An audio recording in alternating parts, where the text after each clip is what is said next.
What's going on, everybody? Marvel the Cross 316 back with another comic book flashback. And today, folks, we are looking at Iron Man issue number 6.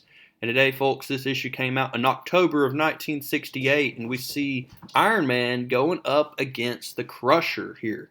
Now, this is not the Crusher's first appearance in any way. This is actually going to be, I believe, his second appearance.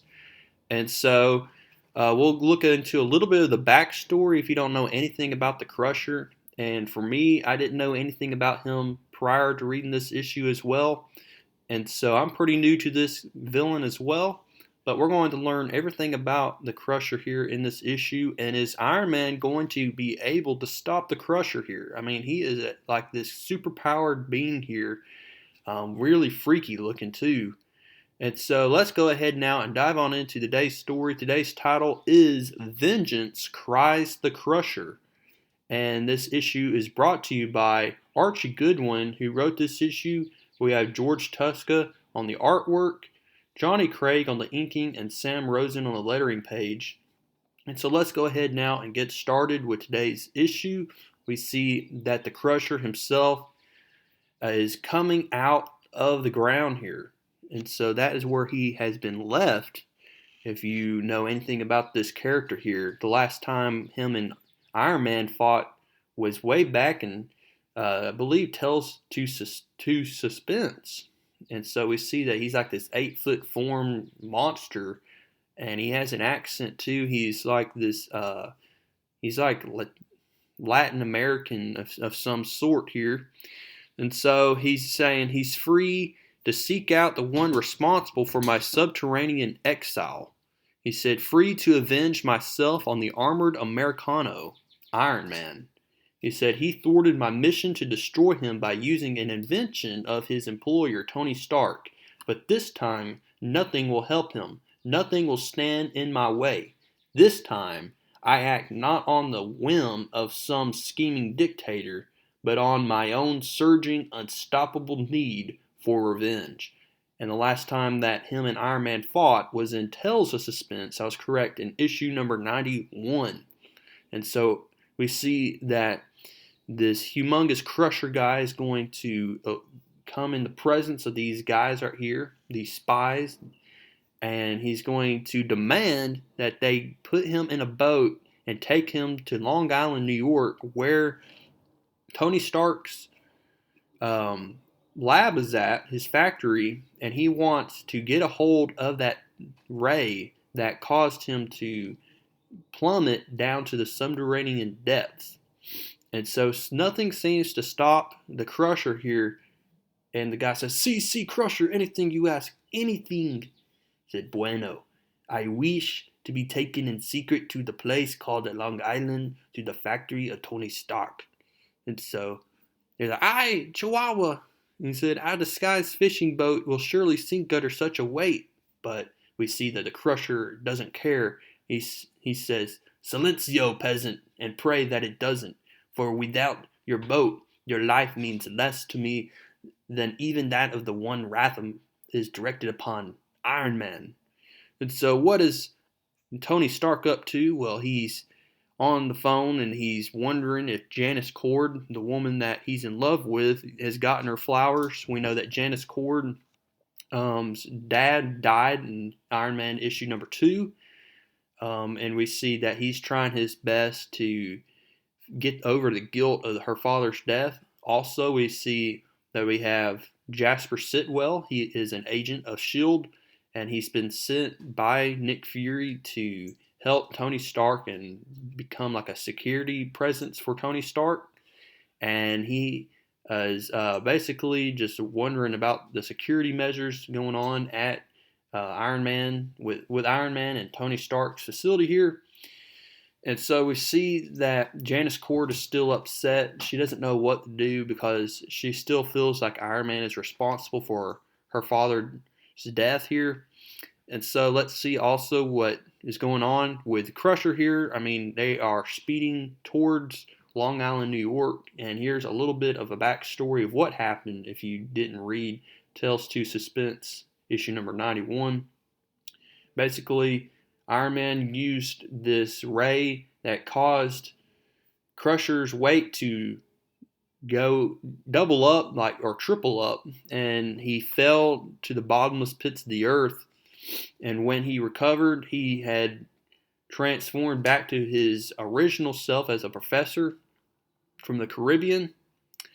And he noticed that there is like this whole underworld civilization that's been abandoned.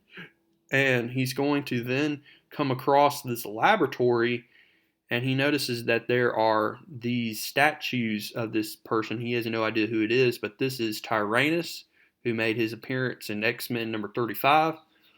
And so we see that he's going to use the chemicals that are down below in this lab, and he's going to help transform himself back into the Crusher. And once he became the Crusher again, he started burrowing his way out from underneath the earth. And this is where we are in the present day. We see that once they get to Long Island, he smashes the boat, kills the guy in the boat, and is now going to seek to get the centrifugal force ray. That is what was used on the Crusher in Tales to Suspense. And so he's going to get it, and he wants to use it on Iron Man. And so meanwhile, we see Iron Man is testing his new armor here that he created in issue number 3. And we see that it can withstand this rocket here. And we see Sitwell's like, "Sir, are you all right?" And Iron Man says, "No problem, Jasper. I think I found out all Mr. Stark will want to know. Plus, it's been a vital test of this armor's Happy Hogan and I redesigned. Now, I'm certain it's able to stand far more punishment than any of its predecessors." But we see that really Jasper Sitwell, what's on his mind is the beautiful Witney Frost. And what we know about Witney Frost that Jasper Sitwell doesn't know is that Witney Frost is the leader of the Magia. She is the Big M. And she has promised to invade Tony Stark's facility and steal secret weapons, and so that the Magia can use them against him. And she's using Sitwell to get there, to get those weapons. But we see that Jasper Sitwell is in love with Witney Frost, the beautiful Witney Frost. And so she's using him, but she does feel like she's guilty of that as well, as we'll soon see later on in this issue. So they're threatening that if you don't get these weapons soon, but we see she used some of her weaponry here to take this guy down, and she promises these people that she's going to get her hands on some of Tony Stark's weaponry. And so we see that as Jasper's complaining to Iron Man, saying, "I just don't understand, why is she late right now? I don't know." And Iron Man's like, "Oh, don't worry about it." All of a sudden, the alarm goes off, and Crusher is seen on the scene, and he's like, "Oh, great! I thought I buried this guy. Now I got to fight him." He says, "Jasper, alert security and tell all the employees to evacuate immediately." He said, "This is not a drill, so all of Tony Stark's employees are going to evacuate the scene, and in comes the Crusher." And I mean, my goodness, we're going to be seeing one heck of a battle take place here. And he told Jasper Sitwell to leave, but Jasper is not leaving. And when everybody is evacuating, this is when Witney Frost is going to show up on the scene. And she's like, "Oh, great. For the first time since I've been coming here, I got a clear path to the restricted area. No telling what kind of danger is forcing them to do this, but it's worth any risk if I can get to just one of Tony Stark's super weapons." And so while she's doing that, Iron Man and the Crusher are fighting each other. And they're fighting each other, I mean, tooth and bone here. We see that the Crusher is trying to break the vault to get to that ray here, but Iron Man's stopping him as best that he can. And I mean, he gets in front of the vault, and he uses his legs, and the pressure is so great that it causes the Crusher to fall beneath the floor. The floor gives way, and unfortunately, Witney Frost was caught in all the destruction here. Jasper Sitwell notices that Witney is here, and we see that then the Crusher is going to use Witney to his advantage, and he threatens to kill her if Iron Man doesn't hand over the centrifugal ray. But we see that Jasper, his love is so great for Witney Frost, he's going to stand up against the Crusher here, trying to use this spike here, and he'd do anything to save Witney. He even pushes Iron Man aside, but Iron Man says, "I'm sorry I have to do this." He knocks out Jasper Sitwell, and then he hands over the centrifugal ray. But Iron Man knows that this is not going to work.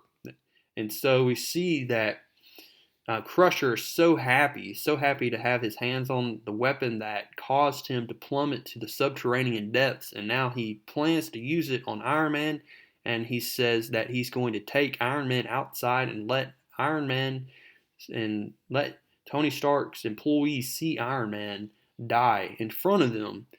But as he tries to work the control, his fingers are way too big to do anything, and it breaks and it explodes on him.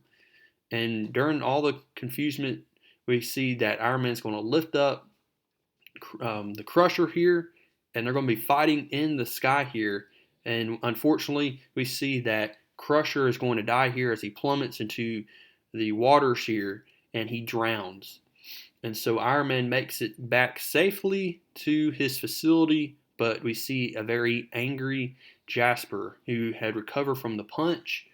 We also see that Witney Frost is feeling guilty. She knows how much Jasper cares for her, but yet she's been using him this entire time because she's the big M. She's the head of the Magia. And we see Iron Man's like, "Jasper, you do understand why I had to." He says, "Please, sir, I'd rather not discuss it. I'm sure I seem foolish enough in Whitney's eyes already." And he walks off. And so that is how we end this issue, folks. I hope you liked it. Coming up next, we see that the Magia is going to strike. And so we have that to look forward to. How is Witney Frost going to play into all this? We'll find all this out coming up next in issue number 7. But go ahead now and drop a like on this video. I'd much appreciate that. Also, comment down below what you liked about this issue. And if you have not, go ahead and subscribe to this channel because you'll see more content just like this on this channel. And I will see y'all in the next one.